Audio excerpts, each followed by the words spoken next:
It is Tuesday, the 24th of March, 12:24 p.m. p.m. You know, it's crazy. The 12s will get you with the AM and the PM. It might sound juvenile, but it's you have to think twice. I You mean, know, it's I'm the like, is same it as the AM? old. It's the same as the left and right. As Oh, I the get left and older, it's right. harder. As somebody says, raise your left hand. I'm like, okay, let me think about this. Do you know when you're a kid, right? It's hard. It's hard to explain this in audio, but you know how, like, if you make your hand like an L, like you make your thumb and perpendicular to your index finger, you know, like that, you sort of thing, Mm. like and you make it like that, and so if you put your hands down on a table and you have your hand like that, you can see an L on your left hand, and Yep. the other hand doesn't have an L; it's got a backwards L, and that's how I Right. was taught to do my left and right. But then Oh, one day, really? one day I was like, I put my hands down the other way, and the L's on the other side. You know, the L's now on the other hand, and man, that fucked me up for like 2 years. Like I was like, oh, 2 years of like not, yeah. But Yeah. how are you, my friend? How are you? It's how are you going? I'm okay. I'm okay. Yeah, fine. Like there's a bit of an if there's a bit of a croak in my voice, it's like I'm trying to pretend I'm not about to come down with something. So I apologize if it sounds a bit nasally. Croak. I'm not hearing that word that often, and I love it. Is croak a onomatopoeia? Well, it's the noise a Croak, frog makes, croak, right? croak, So croak, yeah, croak, croak. Yeah, it's kind of onomatopoeia. Okay, well, that's not good to hear that you're not going well. But I tell you what's I'm good fine. to I'm know: fine. you have released a book. A book. I have yes, Yeah, that's pretty yes. good. That's pretty crazy. I All think right, well, tell me actually about that. when this goes out, it will be officially. Yeah, this will be out. The Pre-orders book have will come be out.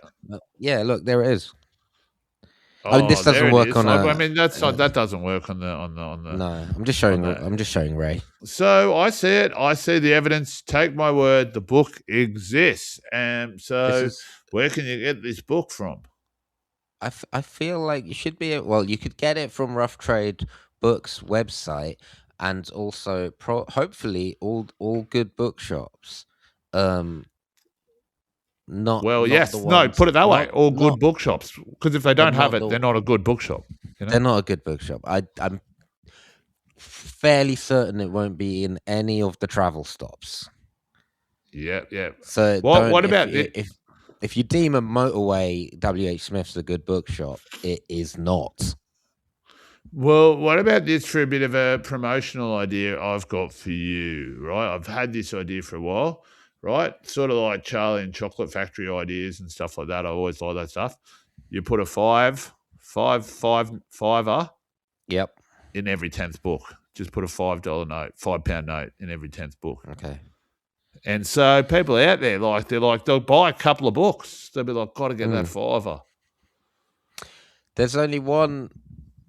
Like that works if you're ordering it online, but if it was in the shop, you could just like skim through the book, take the fiver You out. could skim through the book and take the fiver out. Yeah. Okay. Maybe there needs to be some sort of protective sleeve that it's in. Maybe it's the sleeve. Maybe there's an extra sleeve, like, you know, and it's more like the chocolate bars. You have to unwrap the sleeve and there's something under the sleeve. And then you take the sleeve back to the bookshop, and 1 out of 6 sleeves gets you a free book, gets you another book. Yeah, The that's not same bad. book. I mean, The same book. You get the same I book could back. put envelopes in all of the books, but only 1 in 10 has the £5. No, then they just take the envelopes. No, it's a book cover. It's a book sleeve. Oh, yeah, and you take it off like the chocolate bar wrapper. That's what I'm saying. And then you take that back in, get yourself a free book. Okay. Yeah, that works. I mean, this is because this ties into what you were telling me the other day about your childhood antics. Oh, I've never told anyone that. I've never. Are you told allowed to anyone tell that. anyone? Oh, we're gonna of have to course I'm beat this allowed to out. tell anyone, but it's not. It's just a weird thing I did. But I never really. I forgot about it until I told you. But when I was a kid, I was my dad owned like a department store, like a women's clothing store, and like it was a business that our family had owned it, and it was in like Wollongong, where I'm from, and like my dad used to like go in there and set up things and clean up and stuff or whatever in the mornings, and I'd just be in there like as a little kid. And I remember like because I'd read all these treasure hunt books and stuff, what I'd do was I'd like go to the tills, like the cash register when no one was looking, and I'd take money out and I'd just go put them in like random articles of clothing and like handbags and stuff like that, you know? And like thinking that'd be actually quite a positive thing, thinking that like people would not believe that like this would be a story going around the town, like how to get the next $20 and how to get the next where are they hidden and stuff like that. But yeah, I think people just started returning them thinking that like they were secondhand goods and stuff like that, and like why is their money in the pocket and stuff like that. My dad was like, "What? How's this happening?" Well, he didn't know what was going on. It's like the reverse pickpocketing, and I like that. It's like one time I missed an email from my landlords, like they were doing like I don't know, they upgrade the flat every now and again, and I'd missed this email that said they were going to put an oven in. And so I came home one day and there was packaging everywhere. And I was like, what the fuck's happened? Like somebody's broken into the house.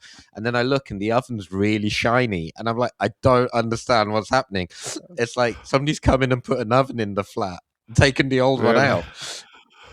And it's such an odd thing. Yeah, they've given you more. Yeah, that's pretty good. I mean, then I did find an email in spam and went, all right, I was meant to know about this. But if you don't know, it's funny stuff. All right, cool. Well, this is. I hope you enjoyed this episode, man. You know this guy. You know this guy close or a good friend of yours. He's a long-time friend. It's MF Tomlinson. He's a musician, singer, songwriter. He's fellow Australian. I'm not Australian. I don't know why I said that. No, fellow to me. But yeah. But yeah, this is episode 12, almost halfway at the end of this episode, and hope you enjoy it. Babak and Ray have got nothing to say, and they're gonna try and say it all in one full day. Well, that's the world that we live in today, making things up, hoping and praying that all the guests are coming. We got a producer called you, we didn't think about the money. Worried what we're gonna do. Babak and Ray have got nothing to say. Babak and Ray have got nothing to say. 24 episodes locked in a day, and it's Monday. Oh hi, it's Babak and Ray have nothing to say. And it is 11 on a Monday, 11 a.m. on a Monday. We are nearly halfway through our monumental 24-hour, I guess it's a marathon, right? I'm training for a marathon, so I may as well call it a marathon because I'm not moving. Yeah, this is show 12. Yeah, this is episode 12. This is... Wait, so this is the halfway? Well, the end of this will be halfway, yeah. Halfway. Yeah. How are you feeling so far? I'm feeling okay. My gurgling is out of control, and I want to apologise. I don't know if it's just picking up you. You can be honest. No gurgles really. Really? No, not bad. I mean, it's really at the face. You know, I think we need to be on the stomach for that. Okay. If it's making you feel better, I'm starting to gurgle a little bit as well. So it's getting gassy. It's gassy. Yeah, it's gurgling. It's gurgling around here. I have got a little bit of news, a little bit of some stuff to update everyone here with. So, Mr. Raheem, who has featured in a few episodes, from the flyer in your letterbox, African astrologer, palm reader Raheem, giving light to our world with a telephone number here. So earlier in the show, I messaged him saying, hey, man, is this okay with a picture of my palm, which you think automatically does not look okay? Now, here's the part that's blowing my mind, right? Halfway through here, he's turned on read receipts. Yeah. You see this? Because the other ones are like all like not read, not read, not read. And now they start to be read down here afterwards. So he's changed the way. He's tried to call me back. He said, who are you? And I wrote, it's me, Ray. He's tried to call me back. And now I've been left a voice note. So I haven't heard this yet. So I'm going to... no, that's not 10 minutes. Oh, that could have been 10 minutes long. I think it's 4 seconds long. It was to send at 10:17. My message of my palm sent to him. I think he's just accidentally sent me a voice note. Yeah, he has just pocket dialed me and sent me a voice note. We got to screen that stuff. But that's not the nature of this. You calling him back? I just, Mr. Raheem.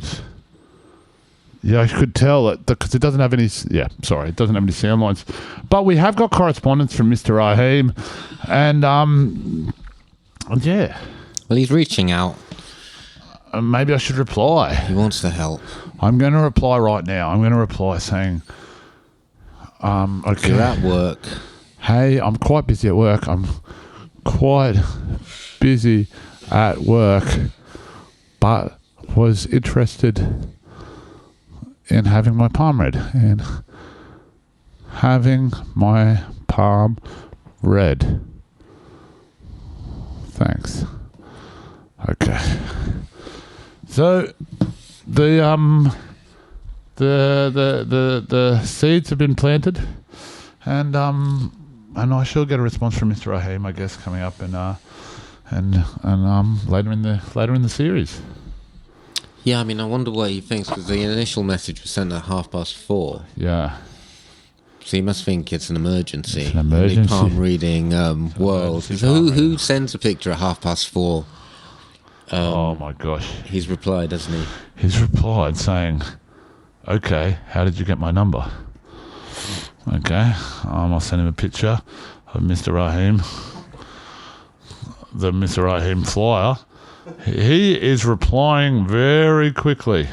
I mean, I feel like he is going to... I mean, he's replying now, but I also have to introduce a guest. But, like, do I wait for him to... Well, we should see what Mr. Raheem says, because Raheem might recommend against us having any more guests on the podcast from the palm. Okay. Yeah, okay. Michael can come on, but then after that, if Mr. Raheem says cancel the rest of the guests, sorry, Mr. Ed Gamble, we can't have you on anymore.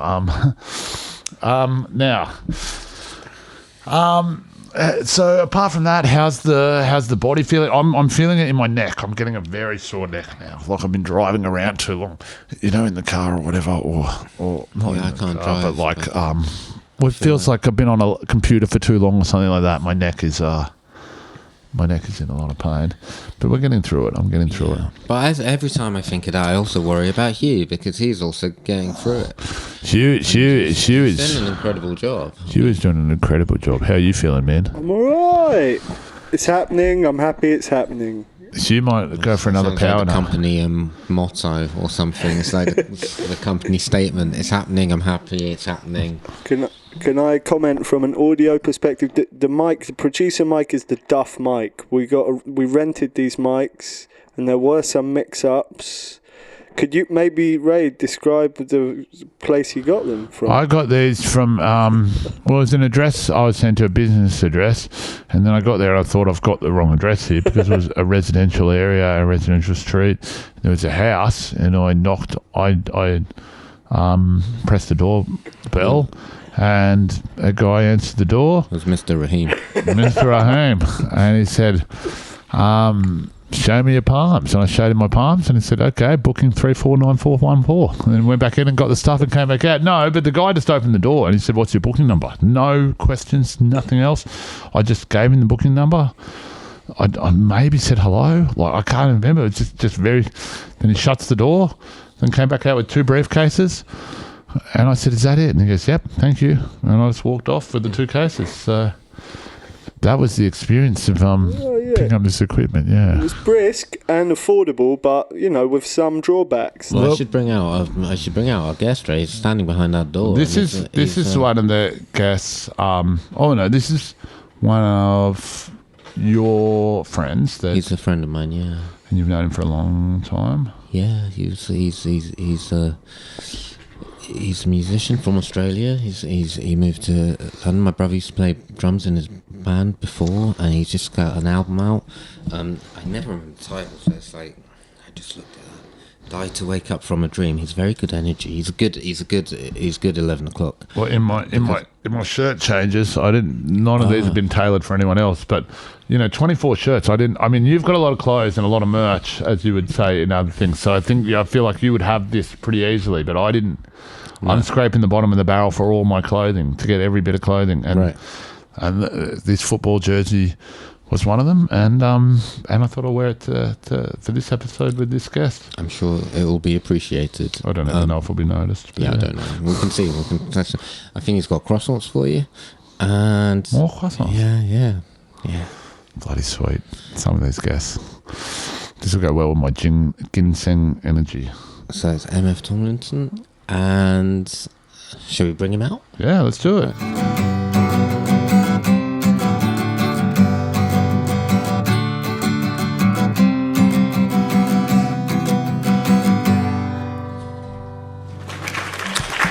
Hi, Michael.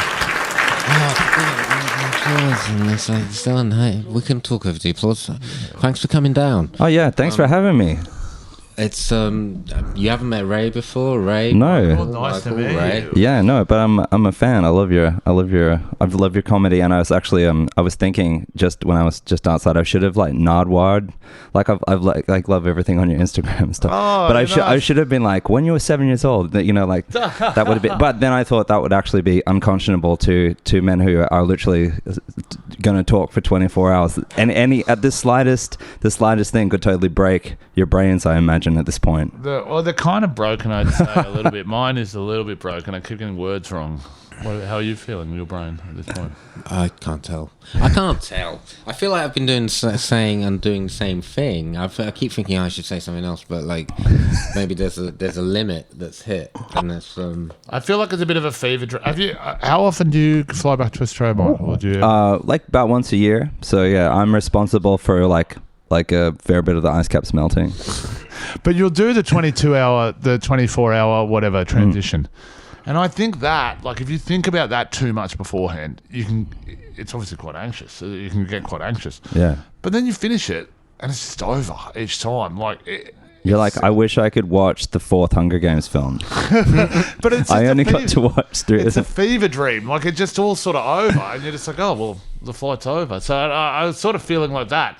It's quite unfathomable for me to think that we've done 12 hours almost now. Like, we're almost halfway through. It's a weird thing where like, that's an achievement. If I think too hard about having to do the next 12, part of me is like, oh, that's a lot. Yeah. So when you know what I mean? But let's not. He knows what I mean. Let's not think about that. Yeah, no, but like, you can't. That's but not if the you flight. think what you've done, that's an achievement. If you need me to come to the window later and like just like cheer or like hold a boombox above my head playing like 90s rom-com yeah. The rocks, they always used to throw rocks at the window, but I was like, man, one of them going to go through. You know? Definitely. They were always like pebbles and they hit the window and then, Well, when I was a child, I used to watch a show called Dawson's Creek, revealing my age there. But yes, my mum, very lovely mum, used to watch Dawson's Creek with me. Because she was afraid that I would become incredibly full of teenage angst and try and harm myself. Essentially, my mum would watch it just in case I decided to kill myself after watching Dawson's Creek, which maybe was because the show was actually quite bad. I haven't rewatched it, but anyway, thank you, Mum, because I'm still here. But yeah, I was always like, they were always like going over to each other's houses. Like, it's like, the Jonas Brothers later on, but the Jonas Brothers had like a fire pole in their house that they would use to go between the floors. I mean, like, I think we were really sold a lie on the whole rocks on the window, fire poles in your house thing. Before Dawson's Creek, we had Doogie Howser MD. Doogie! And Doogie Howser's friend would always like climb up the window. He'd always come through the window. From what I remember, Coming through the window. Yeah. So there used to be a thing. It's never happened to me. Somebody has burgled me from this window. What do you mean? Yeah. They've climbed up through the street, through the window. Yeah. And it was really scary. You know what was really scary about it? It's that at the time, we were recording this Radio 4 documentary with me and Arthur, and they'd given me this dictaphone. And I only used it for recording that stuff. So it's like I didn't really notice it, and I only needed to use it when we were doing our thing. So I didn't notice it missing.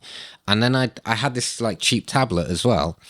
And these two things had gone missing, and I'd noticed them slowly. And everyone was like, oh, maybe Arthur's stolen them. He would have been like 11. So I don't think he's That's the sort of age when you start stealing. But he wouldn't have done No, that. of course why not. Would he take Of course he would not. Why would he take the Radio 4 dictaphone thing? It was like a big machine. Yeah. And then I got a bill, because I never used the tablet for calls, but I got a bill and it had like one call on it. Right. And I was like, I saw the time on it. And me and Arthur were in. And I remember one day hearing noise in the landing and going and double locking the door because I'd never heard noise outside my door at night. Yeah. And the guy must have. It was a really hot day, a bit like the heat we've created here. So I didn't even think about it. I just left the window wide open and gone to bed. Wow. And somebody must have climbed up. And there is like a lamppost outside and you can't climb it. Shimmied the And then it's like, lamppost. oh, so he came in, took the things off the table, went out. And then I just got up from my bed, went and put the latch on. I could hear him outside having a chat.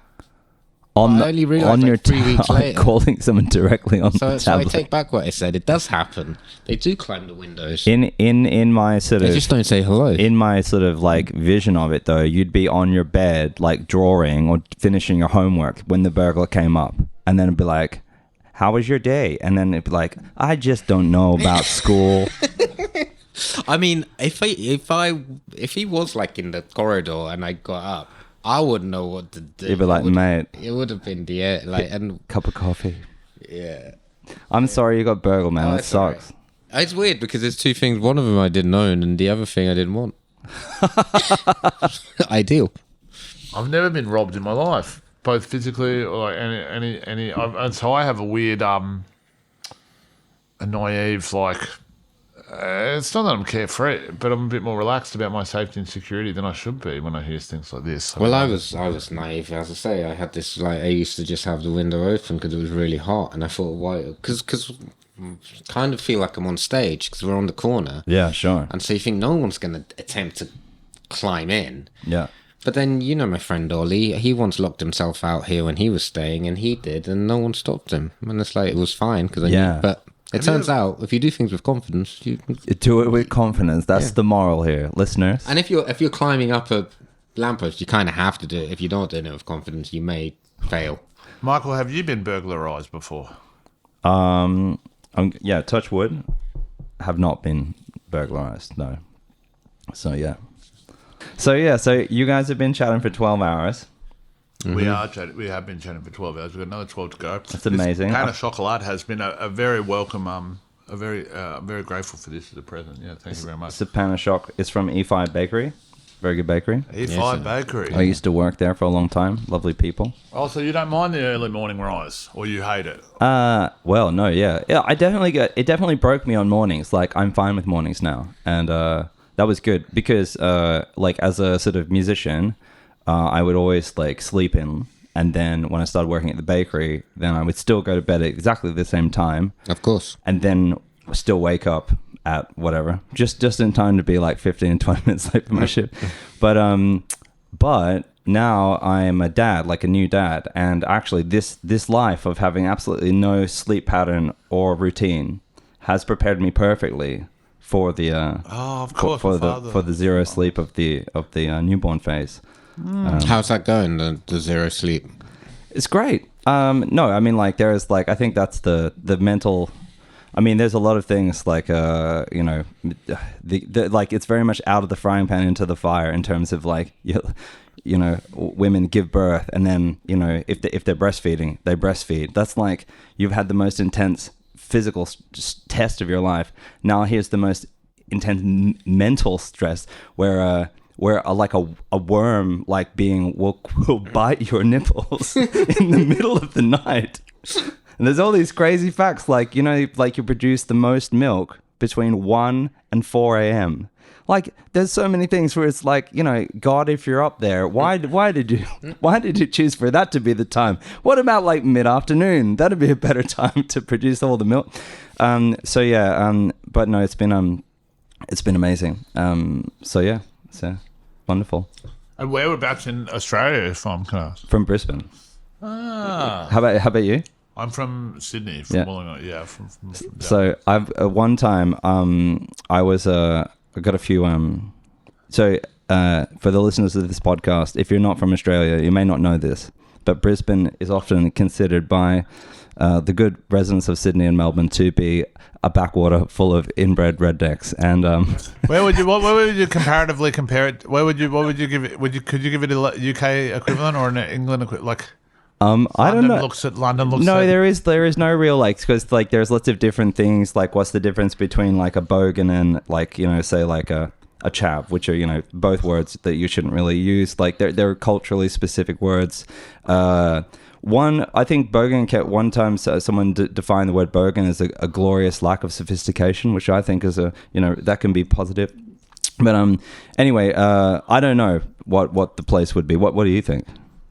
I feel like the sort of snobbery from London to sort of the northern cities might be similar Yeah. from sort of the Melbourne, Sydney to the other cities in Australia sort Yeah. of thing. Yeah, so that kind of vibe, I guess, to describe to someone.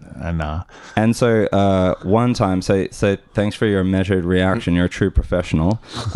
Once I was dating a girl, and I said, where are you from? And she said, I'm from Dubbo. And Dubbo is a small town. It has a zoo.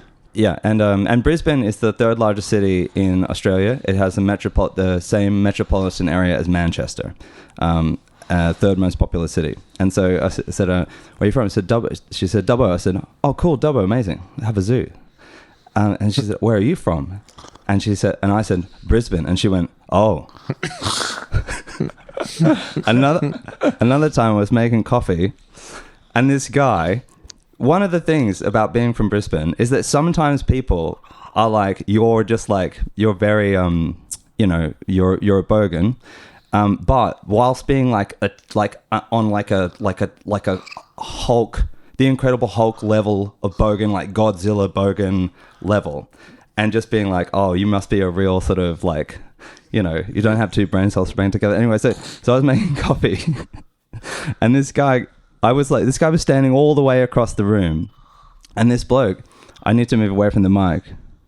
No, I thought that was a truck reversing, but it's all right. There's a truck right around first.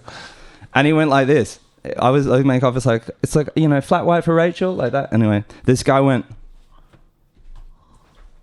oh! From like 10 meters away, right? There wasn't many people in the cafe at this point. I said, oh! And he walked over. He kind of he walked over. And then he said, "Oh," and then he started walking. Walked over to me. I said, "Are you from Australia?" And I was like, "Oh, yeah, I'm from Australia." And there was like heaps of coffees. Like, you can't really stop making coffees. But I was like, "Yeah, I'm from Australia." And he was like,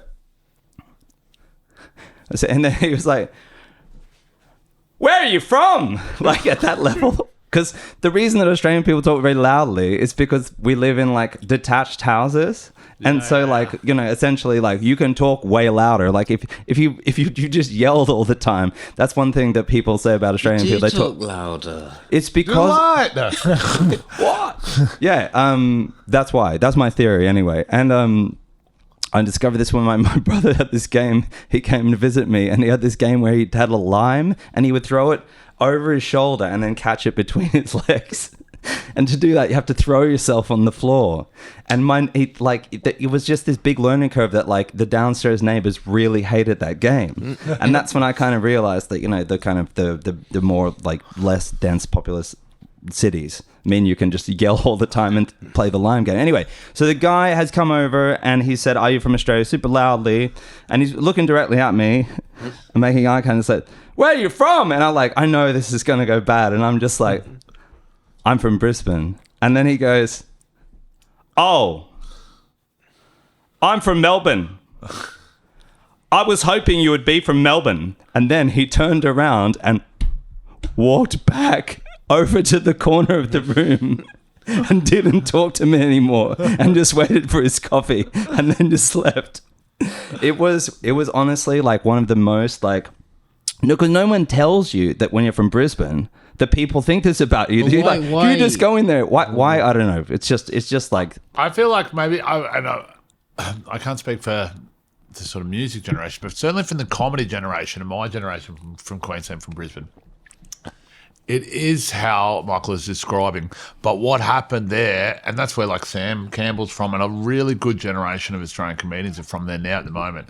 And I feel like the younger generation there was so frustrated at like sort of the blandness or the bigotry of the older generation there, the comedian-wise, that they have sort of pushed through and become this really sort of avant-garde. It's like Sam Campbell comes from I don't even know, but it's a town like outside. It's like outside of Toowoomba. I think. right. So it's like regional. Like it's like the belly of the beast of what Michael's talking about. Like, Brisbane's shut on probably unfairly. Like it is like a massive. They've got the Olympics next year. Is it? Like That's right. Yeah. Yeah, they've had the Commonwealth Games. It's a big global city, really. You know, if it suffers from it's too hot there. It's too hot. Like It is very hot. All of Australia, but like it's closer to the equator, so it's even hotter. But It gets mega hot.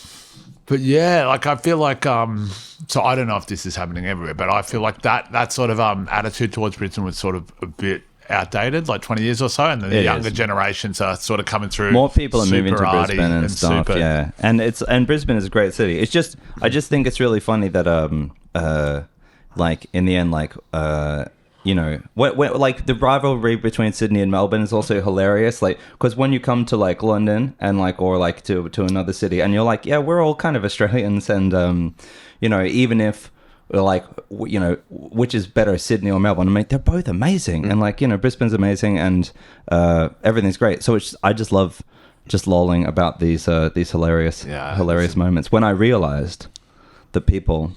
Or basically, well, just like it's like you're very nice for someone, you're very sophisticated for someone from Brisbane. Like that's just a surprise. Like no one tells you that. It's like when English people are like, do I detect an accent? It's like from the colonies. Is there an accent? Oh no, it's just when English people are like, are you from? When they literally say, are you from the colonies? And you're like, oh my god, next tab. But also like you know, yeah, that's just the very very. That's just very light.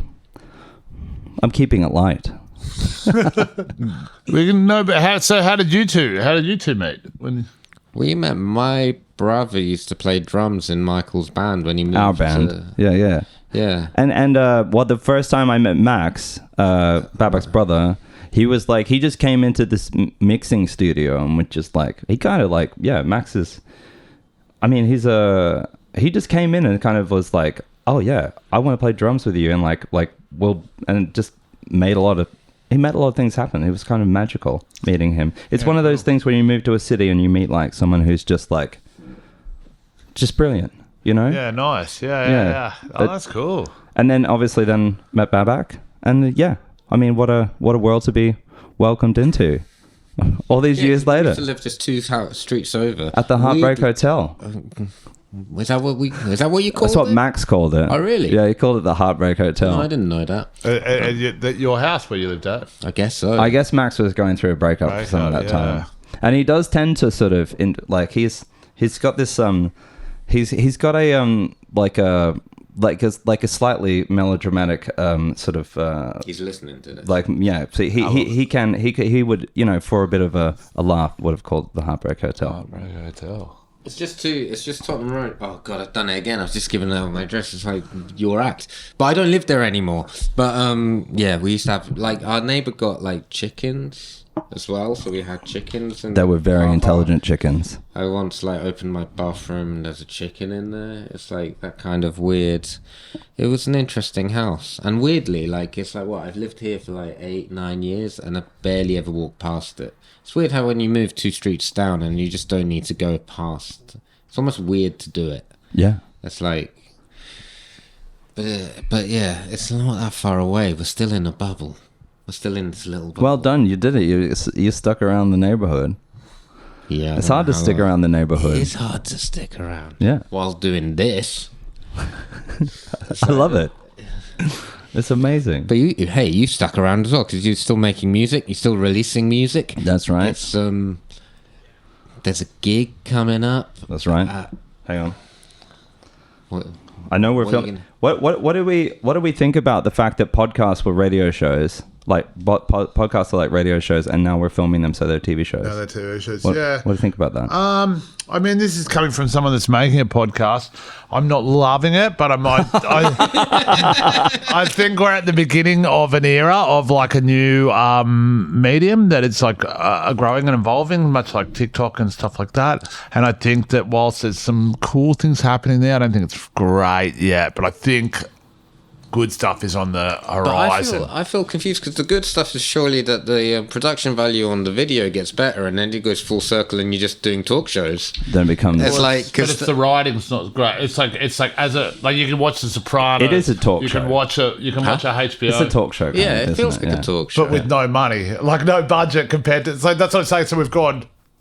It's still not going to go. It's taken the structure out where it's like you go on for 5 minutes, you say an anecdote, you plug your thing and go off. It's like more free form, but it doesn't have like a team of writers, and it doesn't have like cool stuff like. I guess Like the Chuck Norris lever. Do you remember that when Conan O'Brien they acquired the network acquired the rights to the Walker Texas Ranger television show? If you don't know it, Google it. And then he could pull a lever, and it would play a clip from Walker Texas Ranger where he would just jump over a car and fly kick someone in the chest. Yeah. That was one of my favorites. Conan O'Brien's love that guy so much. he's the podcast that I go to the most, I guess, and he's one of the ones that's filming it. But I never watched the video. Do you guys want to know a great fact about Conan O'Brien? Love to know. Did you see him when he was here? No. Was he here? Outside your house? He shimmied up the pole. No, but I went to Conan. He shimmied up the pole. That's my Conan O'Brien impression. I've got a few friends that have done his show, been on his show before. Yeah. There's Color that me actress, American actress, I've forgotten her name, but she's bought some work off me, and she was in Mean Girls, and she used to live in Lindsay Newington Lohan? Green. No, dear. She was in New Girl as well. Oh, yeah? But you'll reckon her. She was the sort of goth one in Mean Girls, the best friend. I don't know. The other main character. Okay. But, Wow. She's really good friends with Conan O'Brien, and they talked about she was on the podcast. They talked about eating a Scotch egg in Newington Green, and it's like it's over there. It's like he was in Newington, and he's tall. If he was in Newington Green, I'd have seen him. I'm always in Newington Green. Well, yeah, just that one time you That would went have there. been so mad to me. And then you could have told him next time you see him, tell him this. You know the Scotch egg was invented by Fortnum and Mason Was it? Really? in the 30s. I did not know that. Yeah. I don't know about that. Do you know that? Someone told me that. I was like, there's no way that Fortnum and Mason, that people have been walking the fields. Because it's a great idea. Like, you got an egg, encase it in Surely meat. not. How am I going to keep my egg clean? Let's just pack a bunch of meat around it, and then I can stick that right in my pocket. But that's a fact. You can Google that. Like, Hang on, they invented it to keep the egg clean. I'm just saying that's why. That was my mind. It was like, why do you make this? I have a theory about food. Some food is a sandwich, some food is not a sandwich. A Scotch egg would be a sandwich because it's something encased in another thing. Can we get a fact check on that, Hugh? How did the Scotch egg get created, please? And can I give you my hot take on these Scotch eggs? And this is going to sound controversial. Oh my God. I'm very open-minded. I'll eat everything. I don't. Are you about to say that you like them? I don't dislike anything, but I will say with Scotch eggs, often wildly disappointed. More 99% of the time. Have you had? They look like they're going to be awesome. They look like I love a jammy egg. I love this, but they're quite cold and dry, and you need sauce a lot of the time. Have you had You like do. a runny one, or have you just had like a supermarket one? No, I've had like ones from markets and stuff like that. I guess I've never had a 10 out of 10 one, but like I'm saying it's a food that I'm not even saying it's bad. I was just slightly disappointed because I thought it was going to be super good. Now wait, that is a hot take, Ray. Slightly disappointed. And I can give you, I've got. I don't know if you can make Well, I guess it's such huge. I guess the thing is, what is a food that looks better than it tastes that you think? And my other example would be, and I like no, I'm not throwing shade against. I like this food too, but the dragon fruit, it's a low dragon hit fruit. rate, and it looks like it's I don't the know greatest about fruit of all time. And it tastes like a sponge. It's nothing Yeah. going on there, Yeah, absolutely. Yeah. So that's my two. That's my hot take. So Scotch eggs and dragon fruit. I Yeah. think that's pretty. And I think Hugh actually has an answer to the. Yeah, Fortnum and Mason likely originated in London around 1738. Wow. Fortnum and Mason. Fortnum and Mason. That's how long Fortnum and Mason have been selling those eggs. 1930s was quite modern. Yeah. Okay, that was wrong. 1738. However, its origins are debated, with other theories suggesting connections to Indian Mughlai dishes. Oh, definitely. Like Nargissi Kofta, or a 19th century invention by William J. Scott and Sons in Whitby, England? Wow. So there's three angles there on this Scotch egg. I mean, the concept of pudding, like even like, you know, Japanese rice balls, like, you know, or like arancini ball, like it's definitely not like they didn't like invent that concept, definitely. But yeah, the brand Scotch egg is what I feel is the fact there. So Fortnum and Mason's they're up there. That's the Fortnum and first Mason. hit. That is a top fact. But that, fact. you know what, that could be like, you know, like, for example, like people is like the Greeks, like they did it all, right? But like, you know, there's like temples in Turkey that basically like that predate them by thousands and thousands of years, and they use the exact same stuff, you know, like, you know, like maybe it's just another sort of lie told by the establishment, this Fortnum and Mason's thing. So question everything, guys. I didn't want to, you know, thank you very much, but I think further research is required, as you say. And the fact about Conan O'Brien is that Conan O'Brien went to university with a young band, had a drum set, and the band needed a drum set to go on tour. And Conan O'Brien said, "Take my drum set." And that band was Galaxy 500. Really? Yes. Wow. How cool is that? Conan gave them the drum set. I didn't know he was a drummer. Yeah, because he always plays the Les Paul, doesn't he? Yeah. He kind of has permission to play the Les Paul, like after he gave Galaxy 500 the drum set, right? Well, yeah, but I didn't know. I didn't know he was a drummer ever. I can't imagine him as a drummer. He's so tall. He is. It'd be like that, like the Simpsons, like, "This was the largest automobile that I could afford." You know that? Yeah, I love it. For some reason, I now can't imagine any tall drummers. I reckon they're all deceptively. It's like when you see like rugby players and they look like kind of normal, but they're actually 9 foot tall. Yeah. Yeah. Said. They're just playing super big drum kits. Yeah, right. I guess they're heading away. They're really far away. It's a really low stool. Jim Sclavinus, you know him from the Nick Cave and the Bad Seeds? Very tall drummer. So it just came to mind. Really? Well, that dispels my... He could pick you up and just hold you out in his arms. That would be nice. Yeah. Maybe he just has really little drumsticks, so you think he's tall, you know? But let's get down to the big questions, guys. What is a food that looks worse? Looks not... I feel like you've got some material. So yeah, I'm gonna guess. I've just got the dragon fruit and I've got the Scotch egg. I'm gonna guess and this. I think you probably picked the two best ones. I mean, the thing about a Scotch egg, I have to Google a dragon fruit. is that you wanna. There's also a snake fruit. They're pretty underwhelming. Do you like the Scotch egg as a fellow Antipodean? I would like to know. The first time that I was in London, we played Barfly, and it was like like back when playing Barfly was like the thing, like when the XX got signed because they played Barfly or whatever, you know, the stories. It was the place. We come from Brisbane and over to, you know, we were playing in Camden, and yeah, we was like, wow, we made it, we're here, you know, it's a big break, yada yada yada. And like, if you want to, like, you know, back in the day I was very nervous, and the support band was pulled out of 2 Scotch eggs, and she was a really lovely person, and I said, you know, what are these? And she's like, they're Scotch eggs. And we don't really have Scotch eggs in Australia because if you eat one in the blistering heat, you'll probably die, like, from all the blood rushing to your stomach, and you just drop dead in the street because there's this stone of meat and egg in your belly. Weirdly though, Australian people are like, yeah, it's like, you know, it's like, what do you want to have for dinner? It's like, yep, steak, thanks. It's like, what do you want to drink? It's like red wine. What else do you want? Whiskey. Like, Australian people really love like heavily peated whiskey. I mean, there's lots of... Australia has amazing food culture. And you know, I'm not bagging Australia, I love Australia. Anyway, but it is weird how we made choices. I mean, there was like the early people that lived in Australia, like the colonial people, would wear like wool suits. And there's these 2 explorers called Burke and Wills who like walked from Melbourne basically up and never returned. But they set out in the middle of the blazing heat in like 3-piece wool suits and hats.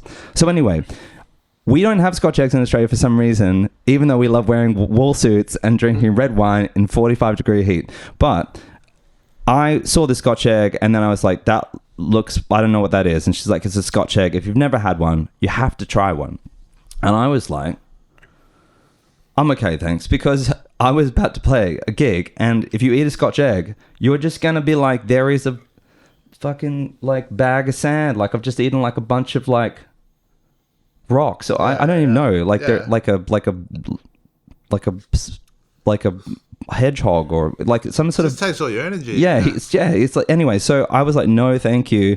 I'm good. And she's like, come on, you have to try it. And I was like, oh, and she was so nice. I was like, okay, I'll try it. And it was so lovely. And I ate the Scotch egg, and it is exactly as predicted. It was like made me feel like sick to my stomach, and was really dry, and was really underwhelming. Like needed salt, needed sauce.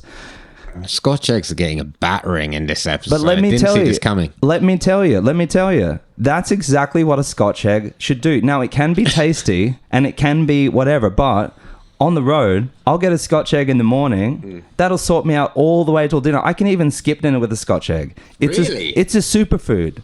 You just put that in you. It's like a sort of battery pack. You just stick it in, and then you can just go forever. There's another English food that took me a while to get used to. Yep. And I'm a mega fan of pie and mash. I'm the biggest pie and mash fan now, and I didn't understand it because we have a lot of pies in Australia. Yeah, I would say two. So the pie, like we're kind of known for in Australia, pie. Yeah. They've got the word I'd beef use. loader. The word I'd use that my friend coined is there's a bit more pride to their pie and mash, I think, and their fish and chips. Aussies.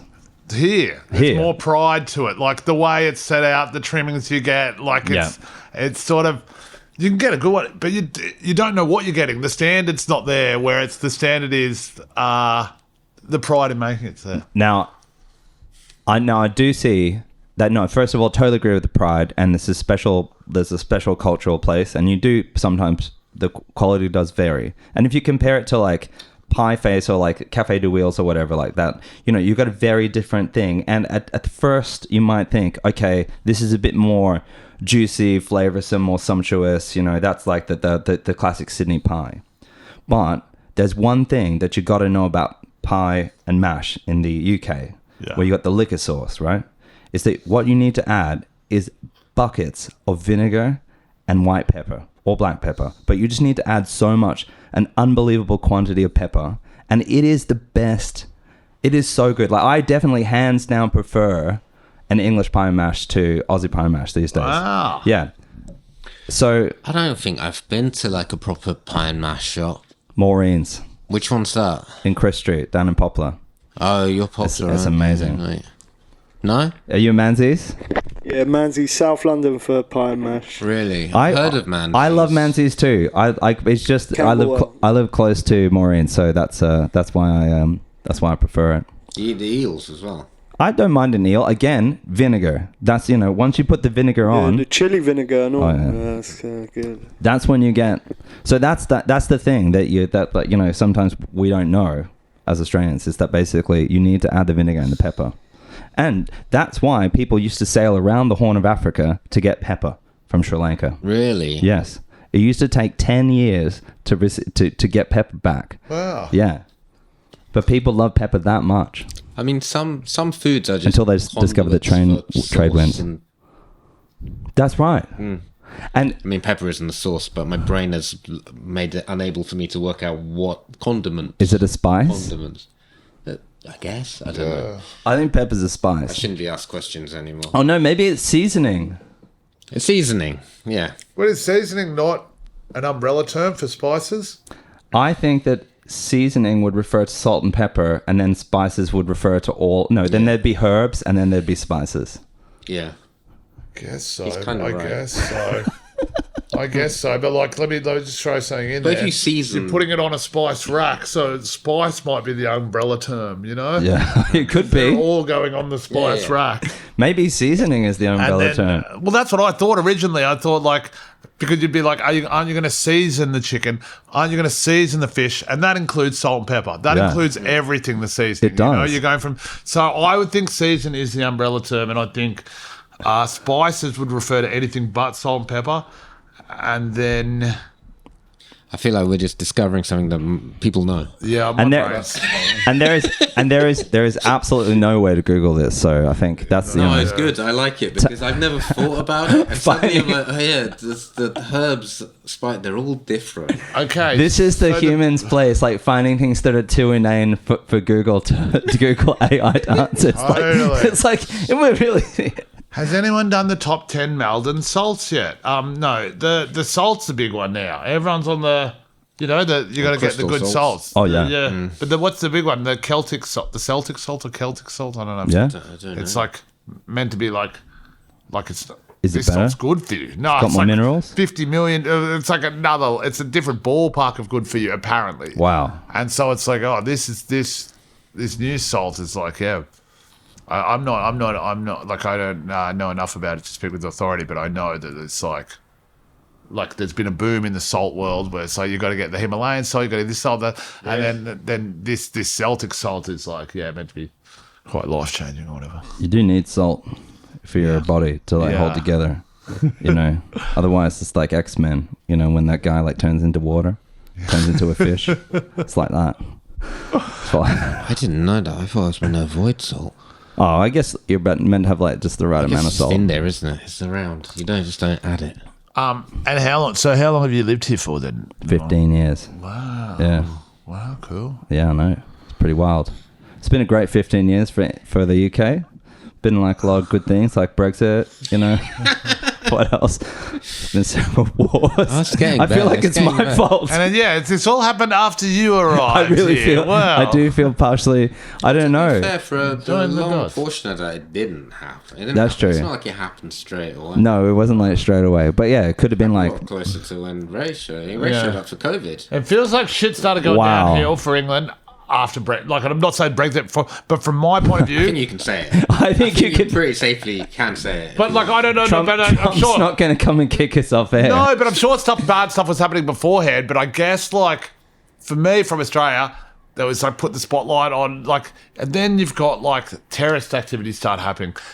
You've got the Grenfell Tower. You've got this bad stuff happening every year. Like these, A lot of bad stuff. like kind of shit like this doesn't happen in Australia. Like it doesn't. Like they don't. It's like. It's just more people, more things to go wrong. It's like a koala bear on a surfboard makes the news and shit like that in Australia. Well, that's yeah, I mean, it's like, there's I think Murdoch's got anyway, we don't want to talk about Murdoch on the air there. This podcast is dedicated to the Murdoch family and all they've done for everyone. Thank you very much. Hey, is it alright if I like plug my gigs? yeah. Please, Yeah. But please. the only thing is, we don't know when this comes out. Hugh, will you film this? Oh, that's clever. That's smart. That's smart. Okay. See, this is- Yeah. And just get a bit Can of like. can you want to direct us? Can we do something to help this? We have tarot cards. We have die. Can you guys like do any handstands or like sort of like I could do a handstand. parkour? But I'm injured now. Oh, you can't. I used to be able to, like, that was my thing, doing a handstand. It was my big thing. Why don't you ask me? Like, we ask the Magic 8 Ball, like a question. Be like, do you want to, like, you got a tour coming up or something? Oh wait, Okay. I don't know. Let's just do it. Michael, you've got a tour coming up. Do you have any questions for the 8 Ball about your tour and how it's going to, and predictions for it to make? Yeah, I want to know. Are we going to get any good Scotch eggs on the road? Is Michael going to get any good Scotch eggs on the road on his tour? Let's have a little look here. What does that say? Oh, it says don't bet on it. Oh, that's harsh. Well, I mean, That was harsh. I haven't seen a negative one like that Give come in up the yet. chat. Wow. Well, I'm glad I didn't ask if anyone. Where are you touring? I'm glad I didn't ask if anyone was going to come to the tour. it didn't sound like you were going to buy a Scotch egg, so you're kind of safe. Oh man, no, I'm definitely getting a Scotch egg. But yeah, so we got shows coming up. They're in London, Brighton, London, Bristol. We're playing Soon Festival in Cardiff, and then in Manchester and Leeds. That's a proper tour. Yeah. No, it's There's great. your problem. You're not going to get a good sketch egg in any of these towns. No, that is a proper tour. That's all the cities. There's no more cities. It's all the. Basically all of them, yeah. So, yeah. But I'm coming, London, 16th October. 16th of October. Lower tier. The lower third. Lower third. On Denmark Street. On Denmark Street. Yeah. So, yeah, well, see you there. Yeah. Thanks for allowing me to plug the tour. I think that was pretty slick. No, that was pretty good. Yeah. We got some organic humor in there about the eggs. Yeah. There's a lot of Scotch egg on this talk. This Can one, Thanks. you just don't know what you're going to get. With the talk or the podcast? Or the Scotch Box egg? of chocolates. I didn't see that coming. What about, can I pivot? What about the deviled egg? What do we think of that? I love deviled eggs. I don't mind the deviled I love egg, you know? the curry powder. Do you know that curry powder isn't a thing here? It's not a thing here, no. No. All right. Keen's curry powder. I don't think I've ever had a deviled egg. It's... Are they little? No. I don't know. The way you make a deviled egg is you boil an egg, Right. and then you get the yolk, and then you mix it with curry powder, but not like actual curry powder, like a very anglicized curry powder. But it's actually like just a heavy... It's like almost like a madras with extra mustard, really. It's just mustard with more spices. And then you put it back in with a bit of mayo, right? Yeah. That's how you do it. My next hot take, I've just come up with it now. Okay. I'm going to award most versatile food to eggs, I think. They can be used at breakfast. They can be used at lunch. They can be used at dinner. They can be used in dessert. Yeah. What other food or ingredient could be used across all dishes like that with it's the mad. 'Cause dessert? it's ice cream, it's mayonnaise. But you don't get mayonnaise ice I cream. don't know if egg is ice cream. egg. Sure Yeah, it ice is, cream isn't is it? made of eggs, yeah. Yeah, it's dairy. Is it- There Yeah. must be eggs in it. Yeah, it's eggs and cream. Wow. Yeah. It's disconcerting when you learn that, but it doesn't stop you from eating. It's very confusing. 'Cause Yeah. It's all those things. Yeah. Yeah, and it's like cut. But maybe potato. Potato's pretty versatile. Going into the Because it emulsifies, that's why the eggs are, that's why they have the quality. We try not to use words that big on our podcast. It isolates us. We lose a lot of listeners from that kind of talk. Yeah. I don't know. Yeah, I feel like, but I like eat a lot of really random food for breakfast. Like one time I was living up in Wood Green, and there was a really nice TFC up there, Turkish Food Center, and I saw this I basically saw this new veg that I hadn't that I'd never tried before. Like different leaves and stuff, like when you get like land cress. Have you ever had land cress? No, just the watercress. Yeah, land cress. Check it out. Well, how does it look different from the water ones? It's like you'll know it when you see it. But Wow. but essentially land cress. What? So I checked out these. I saw some Padron peppers. I was like, cool, Padron peppers. I've never seen them in the shop in TFC. I'm gonna buy them. Yeah. And then when you do your shop on Sunday, and then like by Thursday you've totally run out of food. Like you've just eaten all your food, and you're down to like nothing. Because I don't know, whatever, you just go too hard. And I just decided I'll have Padron peppers for breakfast, and I had big cup of black coffee and my Padron peppers, fried them up, bit of salt. Took the bite of the first one. I got the spicy one. When you're like, man, I got the spicy one. I'd never had the spicy one before, and I was like, wow, that's amazing. Like now I know that 1 in 100 Padron peppers actually are really hot.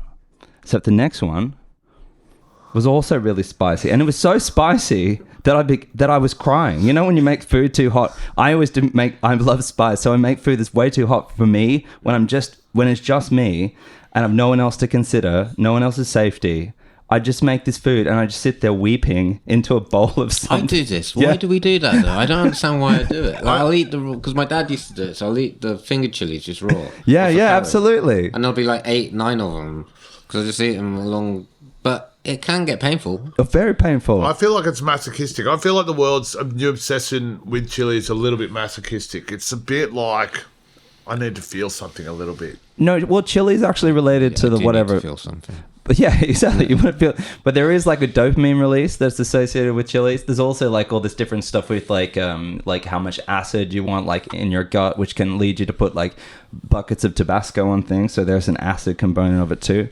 But like, long story short, basically I was essentially just eating a large bowl of chilies, super hot chilies for breakfast. That was my breakfast that day, and it took me 3 or 4 chilies to really ascertain that these were all just incredibly large and spicy chilies. So I think that chili is the most versatile food. I guess they've thrown it in the chocolate now, so you know You can put chili in. You can put chili in anything. Yeah. Michael, thank you for coming on. I hope. This has officially hit our Halfway. point. You've hit. Yeah, and you've really helped us get through this. We needed a great guest to some good energy to get. And us thank through you that. for the baked goods. Hey, my Thank pleasure. you very much for the anytime, punch, baby. It's been an absolute privilege, guys, and yes, I wish you all the best on your journey. My hat is well and truly off to both of you. Thanks for coming on, Thank you Michael. so much. Thank you, man. Let's go.